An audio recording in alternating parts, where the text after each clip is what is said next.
Hello, so welcome back to Daily Dose of Rust Language. Now yesterday we took a look at the resource Enum in Rust and how it's very helpful for error handling. Now as you know, and I pointed out in that video, Rust doesn't have try and catch blocks or uses exceptions for error handling. Rather, it uses the resource Enum for the most part. Now the idea is this: Rust groups errors into two different groups. One, it calls it recoverable errors, and others are unrecoverable errors. So recoverable errors are those errors that you can recover from. For example, when you are trying to read a file and it doesn't. In fact, simply put, if you have a function that if something goes bad, it doesn't panic, it returns a results Enum value, then it is seen as a recoverable error because you can pick that result and then look at the variant and see the variant it returned, either okay or error, in order to determine if you got what you needed.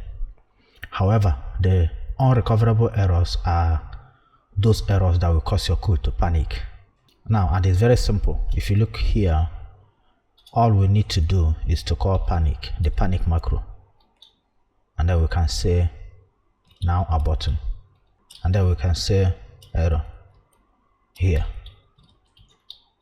So this is just what Rust does. So if you run that code here, the code will panic, and you see what it will say here.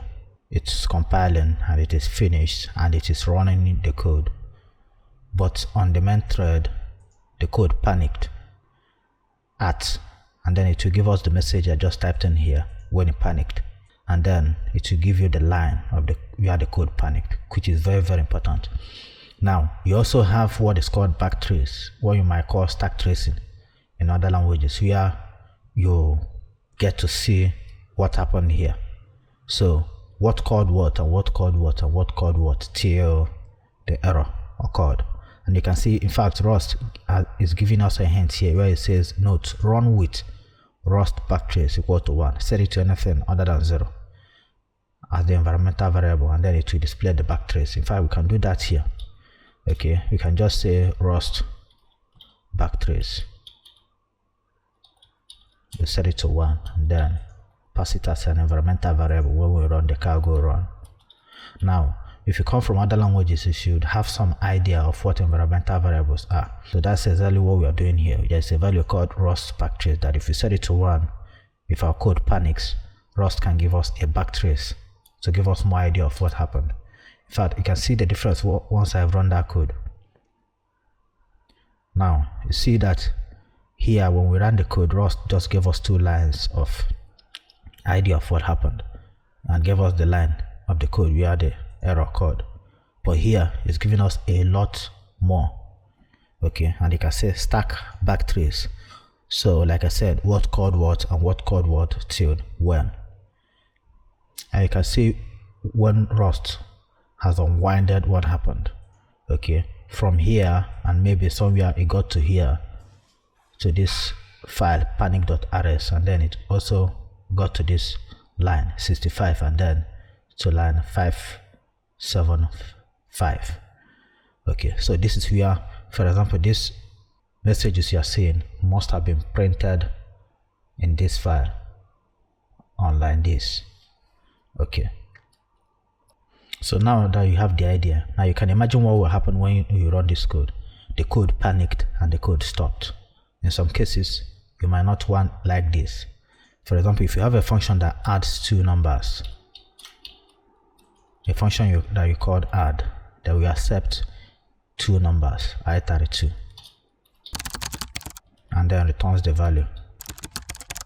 Now if you panic, if the code panics inside here, then your code will stop. In fact, if you call that function now, we call add, and then we'll pass these 2 numbers, and let's say after that we print something to the terminal just to make sure that our code got here or not. Now we run that code. You can see what happened. Our code panicked and that was the end of it. So here we were not able to print this because when we call this function, our code panicked. Now this is what is called unrecoverable error, because our code will not be able to recover from it. Now for a recoverable error, instead of panicking, we return a result, okay, a value of the result enum. So we are saying, okay, it's possible that this function will panic at some point, but instead of having it stop our code, let's just return something else. Let's just return a result, since we are looking for I32. If it is okay, we return I32 value. If it is not, then we return a string slice to say exactly what went wrong. So in here, let's say if everything is fine, then we return the value of the two numbers when you add them. You can just say A plus B, but you return them inside the result enum. Okay, so yeah, we were able to calculate it and there was no problem. Now if something happened, instead of panicking, what we can then do is also to return the next and another instance of this Rust result enum, but of the error variant. We can then say something happened. So now our code will no longer panic. In fact, let's say we have to pass this as a reference as well, and we can even make this static as Rust is pointing out. If you're wondering what a string slice is, take a look at this video where I explain strings and the string object and the string slice, so you will know the difference in it. But here we are making it static, so the string value will be stored in the binary somehow. Because you're going this route, when something happened, let's say we have a variable here that holds true or false. Let's say in this case we set it to false, so we are not going to get the number. Since you are going to get a results value, then we can now handle whatever we get back. This will be a result, and we can now use the match expression. That was why I treated this results enum yesterday. You can check out this video where I explained it, so that it will be very easy for us to understand when we use it today. You can then go through this result and say, okay, you can now say when it is okay, then we do something. You can just say print result is equal to,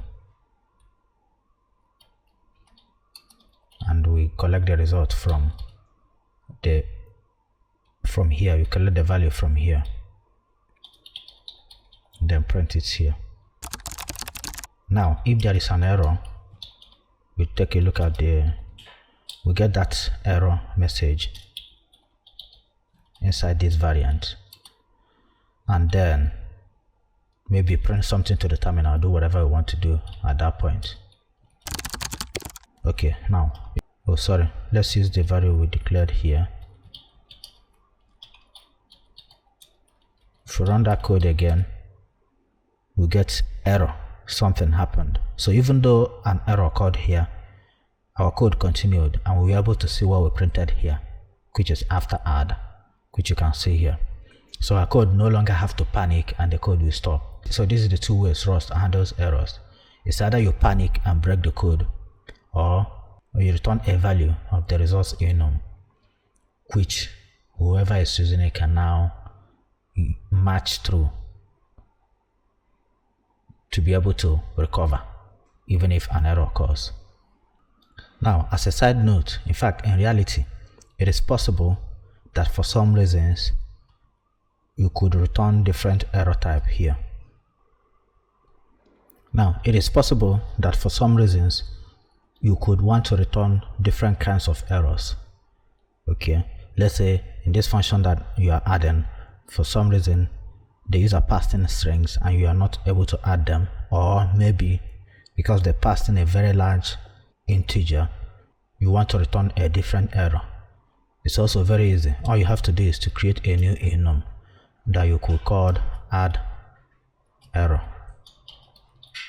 kind, and then in here you can now define what they are. For example, here could be not a number, and then you return a string there, or Or another variant could be number too large, and then you also return a string if you want, or you can just forget about returning anything there. Let's also make this static as well to make Rust happy with the lifetime issue. Now all you have to do there is to, for the error, instead of returning just one thing, you will return a value that is of this enum kind, and all you have to do is to come back here and then return that kind, error kind, dot not a number, if that was the problem you had, and you'll be fine. Now over here we will now get the error kind, then we can match over it.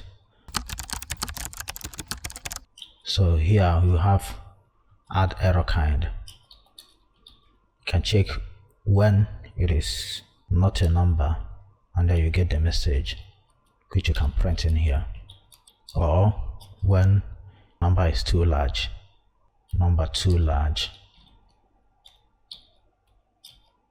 you can then say number too large. So this is just a way to, another way to expand what you can do. Where you need one value, or where you had one value before, you could expand the number of values in there by just using an enum.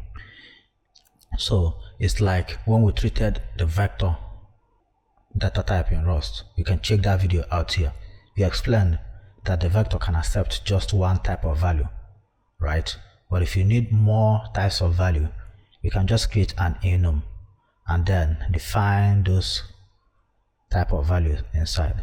Okay, and then you will just pass that enum. Then if you want to use each variant, you can then use it. Now, just like in other languages, there is something called error propagation in Rust. It's where you typically say, let's just get rid of all this. Now let's say we are writing a code to find the average. Okay, now we have find the average function that accepts a vector of numbers and then find the average of those numbers. And as you know, to find the average, if you have 5 numbers and you want to find their average, you add them together and then divide them by 5 because there are 5 in number. And then we have another function that does the adding because we don't want to do it here. Now this function adds those numbers as well and then returns a value of type i32 if it is successful, or a string explaining the error if it is not. But for some reason, while inside here, whenever we call this add function, okay, now we've called add and we passed a vector to it. We want it to return the addition. Now for some reason this will give us a result of values, but for some reason if we don't want to handle that result here, we can still return it directly. Okay, we will just return it, and whoever is using find average will then deal with handling that result later on. So we are propagating the error that we should have handled here by calling this function, and we are propagating it to whoever is going to use this find average in order for them to handle it there.